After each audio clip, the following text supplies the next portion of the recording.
I was trying to listen to a record.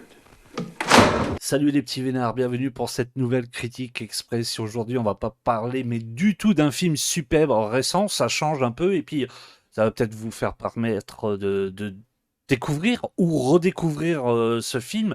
J'en ferai souvent comme ça des petits critiques express de films que j'adore, que ce soit films des années 70, 80, parce que il y a vraiment de belles pépites. Et ce film-là que je vais vous parler aujourd'hui, c'est pas un des films qui ressort le plus de la filmo de cet acteur qui s'appelle Leonardo DiCaprio. Je connais des fans, ils connaissent pas du tout ce film. Ils connaissent bah, Titanic, ils connaissent Gilbert Grape, ils connaissent après tous les gros films de Leonardo DiCaprio, mais celui-ci, il passe souvent à côté. Je sais pas pourquoi, c'est peut-être l'ambiance du film qui les intéresse pas, peut-être les acteurs. Pourtant, il y a une super brochette d'acteurs. Vous savez de quel film je vais parler. On va parler de This Boy's Life, Blessure secrète. Alors, le titre Blessure secrète français, voilà, je comprends pas des coups le choix des titres français, mais bon, bref, passons, je préfère vraiment This Boy's Life. De toute façon, ça a été repris du titre du roman, puisque c'est une adaptation. Le film a été réalisé par Michael Keaton Jones. Alors, lui, il a été réalisateur de Basic Instinct 2, No Comment, voilà, j'ai pas du tout aimé. Du Chacal, bon, ça va. Mais il faut dire que son film là, This Boy's Life, il est vraiment, vraiment très très bien. On y reviendra après. La brochette d'acteurs. Alors là, on a vraiment un trio d'enfer. On a Ellen Barking. Alors elle est très très belle. Je l'ai connue dans le film Mélodie pour un meurtre avec Al Pacino. Elle était juste mortelle dans le film.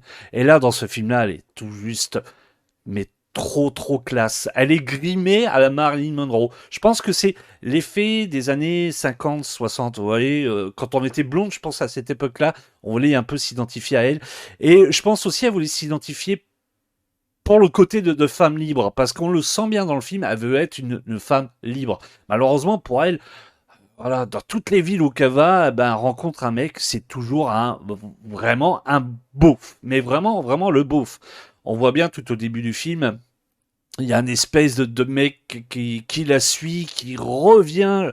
Il me semble que c'est un Denver ou Seattle ou je sais pas quoi, qui revient dans la ville, qui trouve un job en tant que garagiste, et puis qui s'invite un soir, qui offre une Winchester pour faire plaisir à Toby, et bah, qui couche avec cette fille, une petite partie de jambe en l'air, juste à côté quand le fils est à côté. Donc voilà, la meuf, elle ne rencontre que des beaufs. Jusqu'au jour où elle rencontre Dwight. Dwight, c'est Robert De Niro. Alors Dwight, c'est un mec, tout au début du film, on le voit, c'est un peu le gentleman, voilà. Un petit peu le gentleman, mais pas, disons, bobo. Le mec plutôt de la campagne, mais un gentleman. Il fait des caisses pour allumer une cigarette à une de ses amies. Il fait un gros pataquès. Il fait le tout gentil avec Toby Wolf, le fils de Caroline Wolf. Toby qui est interprété magistralement par Leonardo DiCaprio. Ça aussi, on y reviendra après. Et puis bah Dwight, il fait le gentil avec, mais bah, on s'aperçoit qu'en fait, c'est un sacré personnage et qui va être vraiment violent avec Toby. Il va pas pouvoir le saquer, mais vraiment le saquer. Après, on a Toby. Alors lui, Toby, interprété par Leonardo DiCaprio, lui, bah, c'est un enfant qui a jamais eu d'attache. Son père, il est parti avec son autre frère, il se retrouve tout seul avec sa mère. Lui, pour attirer l'attention un peu de sa mère, bah, il s'amuse à faire des conneries. Sa mère, on le voit, elle n'en peut plus. Il y a fameux 2 scènes dans le film où en fait, elle vient le chercher au collège et puis elle le ramène, elle va se coucher et puis elle se réveille un peu plus tard dans la nuit. Voilà, ils se consolent tous les deux et puis ça repart sur de bons points. Mais Toby, lui, on le sent qu'il manque d'une paternité, de quelqu'un qui l'écoute, qui le soutient, d'un père quoi en fait, de quelqu'un qui peut aller avec son père, faire plein de choses, d'une personne masculine dans l'appartement. Et puis ben il va s'amuser à faire de nombreuses conneries, mais vraiment de nombreuses conneries. Même d'ailleurs ses profs, il y a une scène où le directeur dira à sa mère et Toby que les profs aiment Toby, mais Toby s'entoure mal. Et lui, en fin de compte, il s'entoure de gens comme ça, c'est pour pour se donner un genre, pour se donner une existence, voilà. Mais il a un manque réel en soi, c'est ce manque réellement masculin. Et en fait, ben, on suit ces deux personnages, Caroline et son fils Toby, aller de ville en ville en ville, jusqu'à temps de s'arrêter et qu'elle se marie avec Dwight. Et puis là, ben, ça va partir en vrille. Parce que Dwight, il est pas violent avec Caroline. Bon, il y a une fameuse scène en fait de scène après le mariage, enfin la soirée de mariage où il s'amuse, voilà, un petit peu à la bousculer dans le lit en disant non, je préfère ça à ça. Je ne citerai pas cette scène, je vous laisserai la voir. On sent que c'est un petit peu électrique. Et puis lui, par contre, bah, de jour en jour, il ne peut pas sortir Toby. Mais pas du tout. Par exemple, il lui trouve un travail, l'argent il la garde.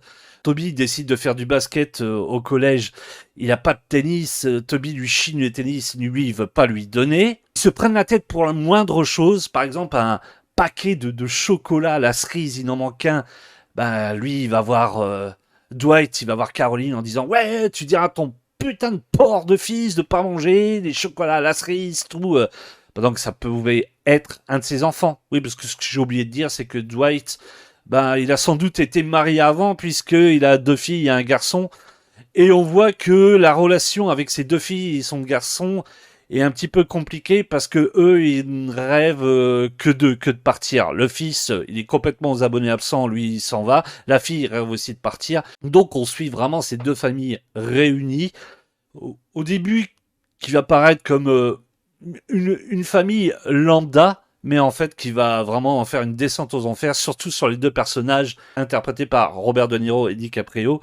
Faut voir que par contre le duo est tout juste magistral. Hein. Leonardo DiCaprio, c'est un de ses, je pense pour moi c'est un de ses rôles qui l'a fait vraiment monter en flèche. On voit vraiment la qualité d'acteur qu'il a dans ce film. Parce que avant Blessure secrète, il avait fait Critters, je me rappelle, et puis un autre film entre deux. Je pense que Gilbert Grape, c'était juste après ou avant, je me trompe peut-être. Mais en bref, dans Blessure secrète, on voit bien sa qualité d'acteur, et puis Robert De Niro. Alors, certaines critiques diront que Robert De Niro cabotine à fond. Moi, je trouve non. Je trouve qu'il est dans son rôle. Au début, on le voit apprêté, classe, mais après, on voit que c'est vraiment un beauf, quoi. Il rentre du travail, les pieds sur la table, il attend sa bouffe. D'ailleurs, il y a même une scène où elle lui sert les œufs, elle dit ouais, c'est ça que tu me fais à bouffer. Il est vraiment vénère, et il a qu'une cible dans la tête, c'est Toby. Toby, il ne peut pas le blairer. Il le dira même, c'est pas mon fils, je ne peux pas le blairer. Donc je trouve pas ça du cabotinage. Je trouve que vraiment l'interprétation de Robert De Niro est mais vraiment bien. Vraiment bien. Puis Leonardo DiCaprio, son interprétation aussi, je me répète, hein, mais elle est vraiment très bien aussi. On le sent vraiment qu'il monte en flèche. Et tout au long du film, on le sent que il commence à avoir les mêmes phrasés, les mêmes gestuels que son beau-père. Et il se dit dans sa tête, il est temps de partir. Et il y a une scène magistrale où ils se mettent sur la gueule tous les deux. C'est... Alors la réalisation, c'est là aussi que je voulais pointer là-dessus, parce que j'ai vu des critiques qui disaient que en fait, à part le duo DiCaprio-De Niro, la confrontation, il y a rien du tout. Bah moi je trouve pas. Je trouve que ce film, il sent l'ambiance des années 50. Et ce qui est magistral, c'est que le réalisateur, Michael Keaton Jones, c'est un Écossais. Donc c'est vrai, ressortir toute cette époque des États-Unis, et c'est ça que j'adore, au niveau de la musique, la photographie, au niveau des vêtements, tout ça. Non, franchement, moi je trouve que c'est vraiment un super film. Dire que le film, il a vieilli, mais je trouve qu'il a bien vieilli. Pour moi, ça fait partie des films d'ambiance de ces années 50, 60 des États-Unis, musicalement, la photographie, le jeu d'acteur est vraiment bien. Non, c'est un film que j'aime regarder souvent. Je mettrais dans les mêmes rangs que les films. Ah, c'est pas du tout le même genre, mais vous voyez comme Stand By Me. Stand By Me, en fait, quand on le regarde, on ressent les États-Unis par rapport à la musique, l'ambiance, la photographie. Ben, ce film-là, c'est exactement pareil. J'ai en tête aussi un autre biopic, par exemple, quand vous voyez La Bamba, c'est pareil, ça te fait sentir une époque des États-Unis, les Cadillacs, le milkshake, les coupes, le rock'n'roll à fond, tout. J'adore cette ambiance, c'est vraiment chouette. Les néons roses, voilà. Mais pour moi, c'est un bon film. Je suis vraiment déçu par contre il n'y a pas d'édition Blu-ray ni Blu-ray 4K. En France, on n'a qu'une édition DVD. Je ne me suis pas renseigné si en Allemagne ou dans d'autres pays c'était disponible en Blu-ray. N'hésitez pas à le mettre dans les commentaires si vous avez une idée. Mais franchement, moi, j'adore ce film. Chacun ses goûts après. On peut dire que De Niro cabotine, que la réalisation n'est pas top, que à part ce duo et se mettre sur la tête et que cette jalousie de De Niro par rapport à son beau-fils, il n'y a que ça. Moi je trouve que non. Il y a un mélange de tout, il y a une ambiance, j'aime bien ce film. Donc n'hésitez pas à mettre dans les commentaires si vous avez vu ce film et qu'est-ce que vous en pensez. Et je vous dis à très très vite pour une prochaine critique express. Ciao, bande de petits vénards.